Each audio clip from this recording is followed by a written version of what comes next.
یہ بھی ہمارا بڑا سوشل فنکشن ہے، بہت بڑا. اس میں فضول خرچیاں ہو رہی ہیں، حرام کی کمائی ہوئی کمائی جو ہے وہ پانی کی طرح بہائی جاتی ہے.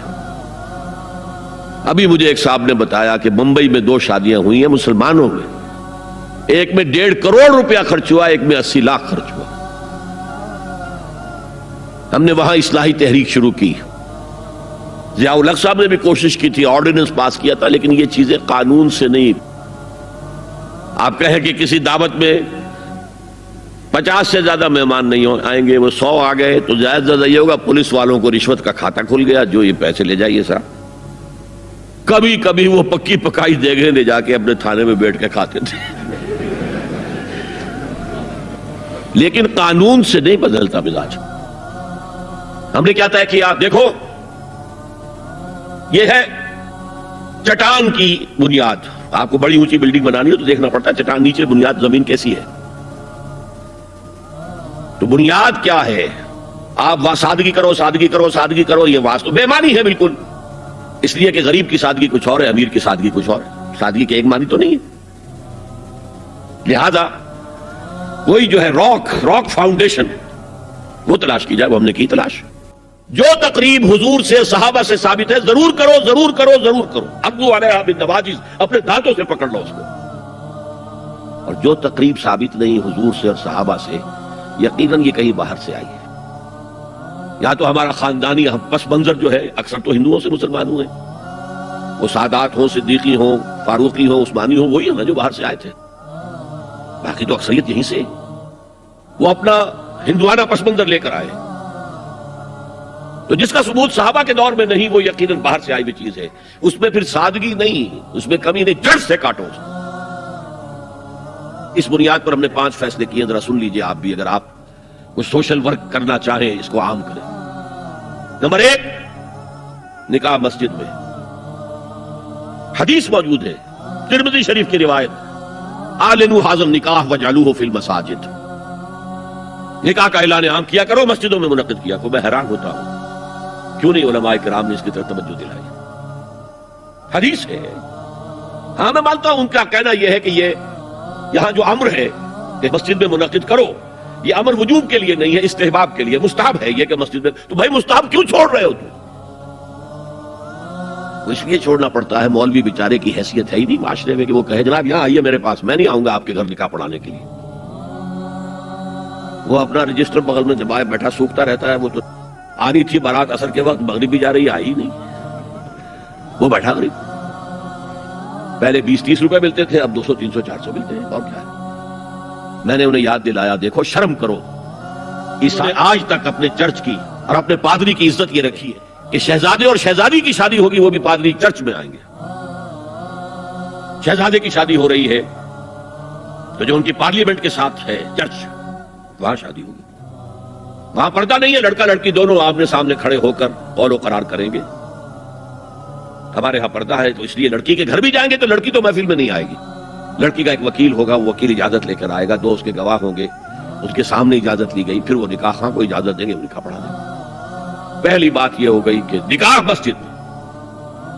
نمبر 2، نکاح کے موقع پر کوئی دعوت طعام نہیں، کوئی ثابت نہیں. دعوت طعام صرف ایک ہے، وہ ولیمہ ہے.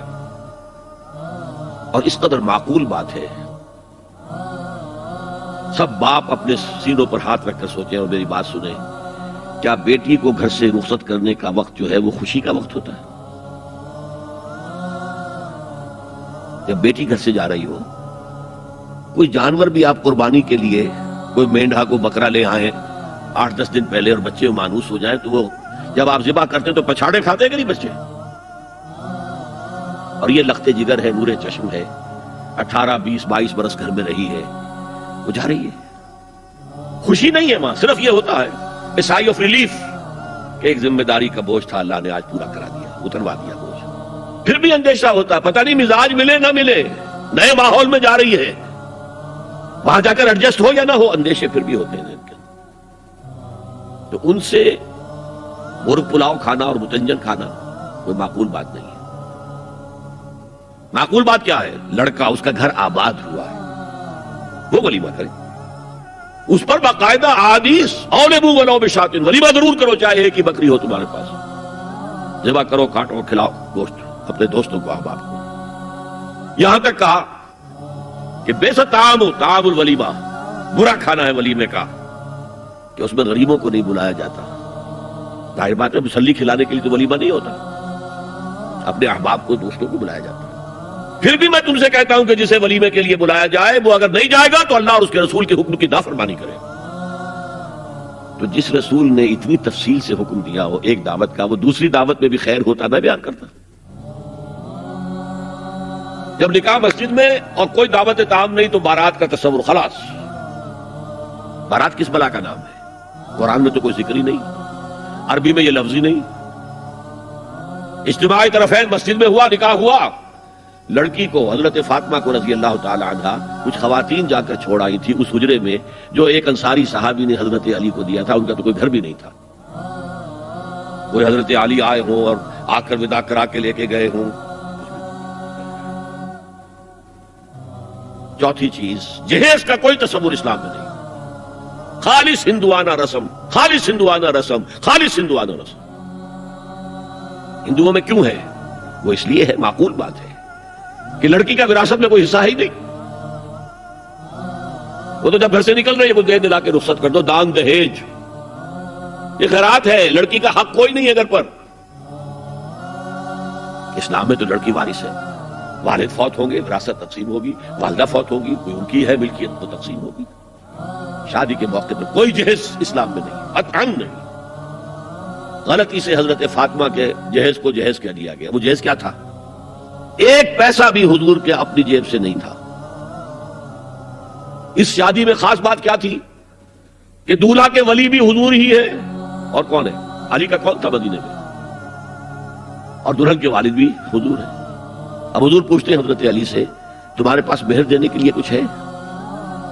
عرض کیا میرے پاس تو کچھ نہیں ہے. وہ فقراء صحابہ میں سے تھے. فرمایا مہر تو دینا ہے. تمہارے پاس ایک زرہ ہوتی تھی؟ جی ہاں زرہ تو ہے. انہوں نے یہ سمجھا زرہ تو جہاد کے لیے ہے، کوئی دولت تو نہیں ہے. فرمایا جاؤ اسے بیچو یا گروی رکھ کے قرض لے کر آؤ. وہ گئے، حضرت عثمان نے خرید لی اور کچھ دنوں کے بعد واپس کر دی ہدیۃً. یہ زرہ میں ہدیہ آپ کو کر رہا ہوں. اس وقت اگر کہتے چھوڑو علی، کہاں لو میں پیسے دے دیتا ہوں تمہیں، تو ان کی طبیعت پر بار ہوتا. اس پیسے سے حضور نے کچھ پیسے گھر بھیجے اندر، دلہن کو ذرا تیار کر دو. اور کچھ پیسوں سے وہ ایک گدا جس میں کھجور کی کھال بھری ہوئی تھی اور 2 تکیے جس میں کھجور کی کھال بھری ہوئی تھی. ایک مشکیزہ، کنویں سے پانی تو لانا ہی ہے نا. ایک چکی، جو ہو یا گیہوں ہو پیسنا تو ہے نا. کوئی 1-2 برتن اور اللہ اللہ خیر صلی اللہ. یہ تھا جسے جہیز کہتے ہیں، جس میں ایک پیسہ بھی حضور کا شامل نہیں ہے. وہ حضرت فاطمہ کا مہر تھا جسے بنایا گیا. ورنہ مدینے ہی میں دوسری آپ کی صاحبزادی کا نکاح حضرت عثمان سے بھی ہوا. کہیں ذکر ہے جہیز کا؟ حضرت عثمان کا گھر بھرا ہوا، ہر چیزیں موجود، وہاں تو جہیز کا تذکرہ نہیں. بہرحال یہ شادی کو آسان کرو، زنا کو مشکل بناؤ. یہاں شادی کے لیے 9 من تیل ہوگا تو رادھا ناچے گی. ورنہ یہ کہ بڑی ہو رہی ہے، عمر ہو رہی ہے، سب کچھ ہو رہا ہے، لیکن کچھ تقاضے تو ہے نا. آخر کچھ تو کرنا ہوتا ہے نا. آخر کچھ نہ کچھ لوگوں کو تو کھانا کھلانا ہی ہوتا ہے نا. بارات تو آخر آئے گی ہی نا. کچھ نہ کچھ تو دینا ہی ہوگا. کچھ جوڑے کپڑے، کچھ. یہ اسلام کا فلسفہ جو میں نے 4-5 باتیں آپ کو بتا. فلسفہ یہ ہے کہ لڑکی کے باپ پر ایک پیسے کا بوجھ نہیں. اس نے لڑکی پال پوس کے تمہارے حوالے کر دیا. اور کیا چاہتے ہو تم؟ سارا مرد آزماں، مرد آفرین، مرد کو چیلنج دیا ہے تم مرد ہو. مہر تم دو گے. اور سب سے بڑھ کر کیا ہو رہا ہے آج کل بھی ہوتا ہے وہ. ہمارے ایک کچھ کام ہوتے ہیں اسلامی، وہ بھی ہے. کچھ وہی ہندوانہ پس منظر. نکاح کی محفل میں چھوارے کون لے کے آتا ہے؟ جی لڑکے والے. اور پلاؤ کن سے کھاتے ہیں؟ بھائی جس کو تمہیں مرغ پلاؤ کھلا رہا ہے وہ چھوارے نہیں بانٹ سکتا تھا. یہ ہے اسلام اور غیر اسلام کا امتزاج. چھوارے لڑکے والے لے کر آئیں گے اور پھر دعوت اڑائیں گے لڑکی والوں کی طرف سے.